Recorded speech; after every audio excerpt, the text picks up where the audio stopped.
Hey, this is going to be a WWE Superstars review for the 14th of May, and I've rather aptly heard this episode described as the David versus Goliath episode, because we have three smaller, faster faces versus three larger, and in most cases, very large indeed, rather dominant heels.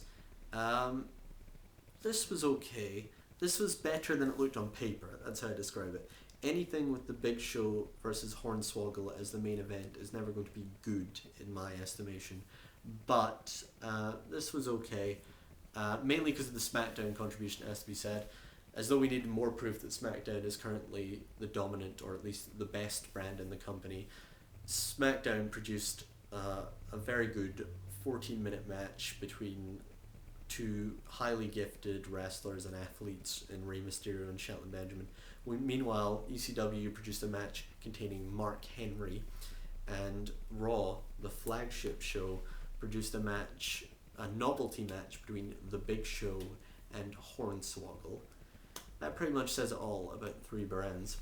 Anyway, to the action. We start off the show with Rey Mysterio versus Shelton Benjamin, which clearly should be the main event, but whatever. John Morrison's on commentary. He's rather gratuitously topless. He's John Morrison, you know.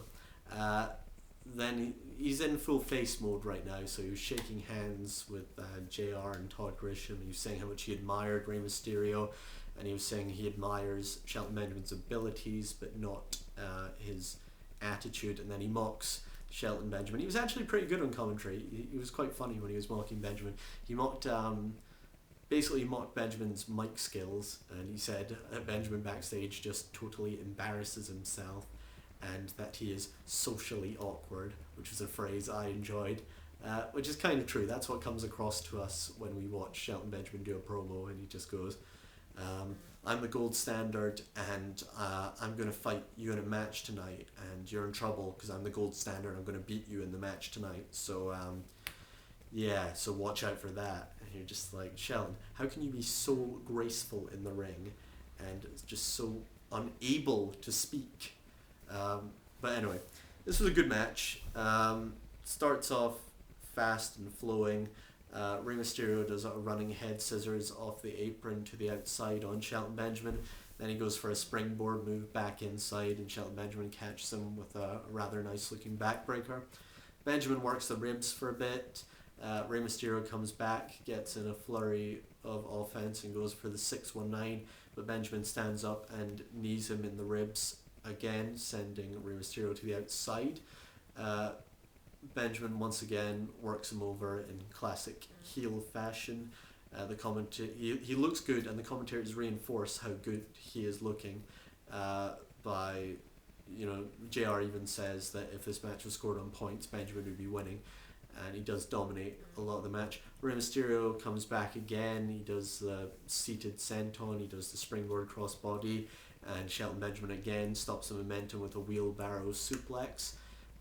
End of the match comes. Shelton Benjamin's got Rey Mysterio in a power slam position, and Rey Mysterio rather ingeniously reverses it into a tornado DDT, which didn't really even make sense to me, because surely it'd be the wrong way around, but it was impressive.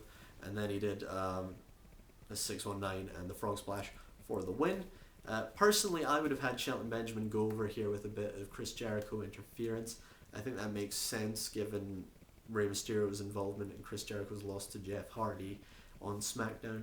But someone winning clean is never a bad thing.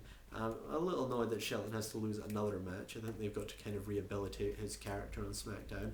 And I think this feud with John Morrison could be the thing to do it.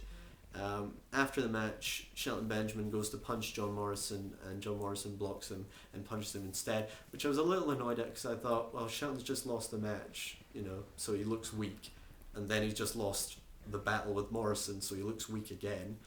Surely, once you lose the match, you get to beat up the guy on commentary, but whatever. I'm hoping this feud can improve both these guys' careers. Basically, I know a lot of people want John Morrison to just, defeat Shelton Benjamin quickly and move up the ranks even more, but I think this could really help both their careers. I think they should have a long feud over 2 to 3 pay-per-views, both guys going over a few times, actually getting pay-per-view time, which mid-card guys don't get a lot of in the WWE. And I'd say by the end of the feud, they should both have been elevated to the extent that they can have maybe a ladder match with a number one contendership for the World Heavyweight title on the line. John Morrison wins, of course, which is fair enough. He's the better all-round package. But have Shelton Benjamin almost win, so I have the idea that he is a championship contender in the future. And then later on this year, have Morrison win the title after a few attempts and fails. And also have Benjamin in feuds against people like Punk and Mysterio and The Undertaker, and actually have him win matches in those feuds. So yeah, I think this could be good for both their careers. Anyway, I've rambled about that enough. Then we had ECW's contribution, which is Mark Henry versus Christian. Why Christian, who is ultra talented, has to make Mark Henry look good, I don't know. He got less offense in here than Tommy Dreamer did on ECW this week. Basically, Christian is so good that he even pulled out a decent match out of Mark Henry here. This is about as good as I've ever seen Mark Henry look, which isn't saying anything, but it just a testament to Christian's abilities.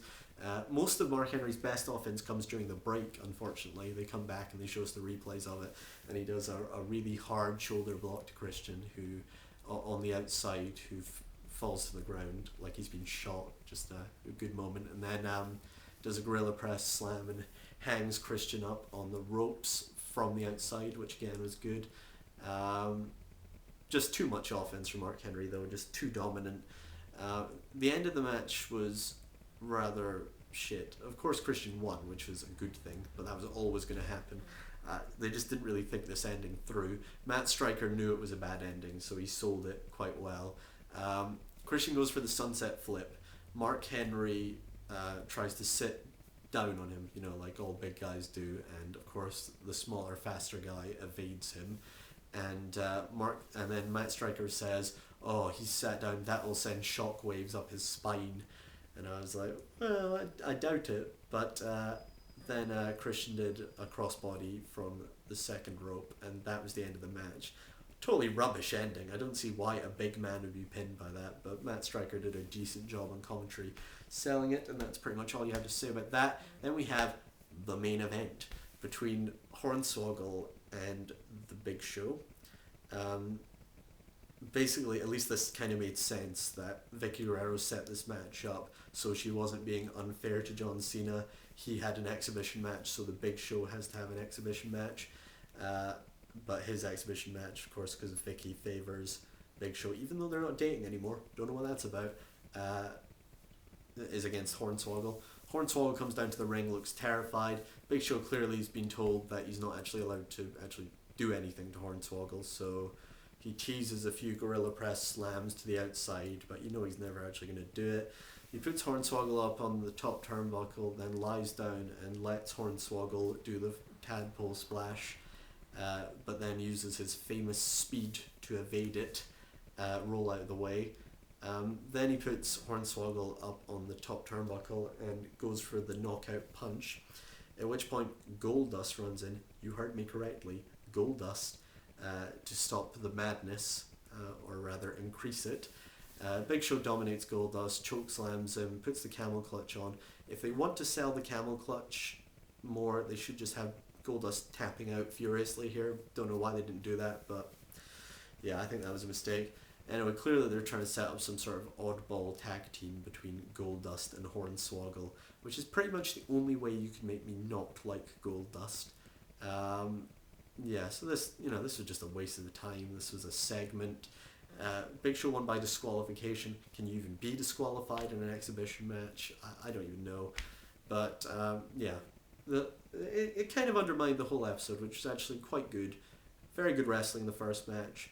Quite good wrestling in the second match. Christian can pull a good match out of anybody. And yeah, that's pretty much all I have to say. Please feel free to share your views. Rate, comment, just tell me your opinions, and subscribe if you wish. Okay, bye.